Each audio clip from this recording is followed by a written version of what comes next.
Hey everyone, Justin Kier here reporting for the Skywatch Weather Center. Wanted to give you the latest on the tropics. We're talking about Hurricane Kier.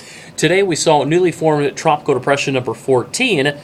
And as we take a look over the Bay of Campeche, could we have what would eventually become Nate, as TD14 could become Maria over the course of the next 24 hours. So we've got three potential systems in the tropics, which means things are very active as we enter the peak of hurricane season. When is the peak of hurricane season?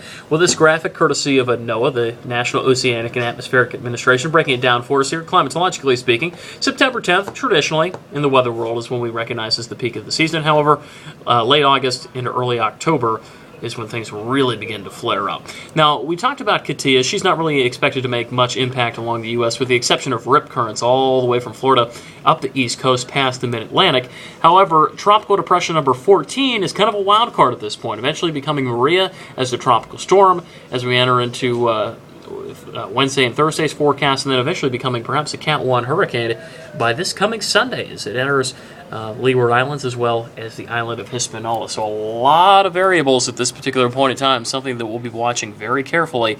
We could have K, M, N, and who knows, could we have Ophelia before all is said and done over the course of the next week or so. We'll keep you posted. And of course, we've got more information in the article listed. And if you're watching from YouTube, you can always click on the link below.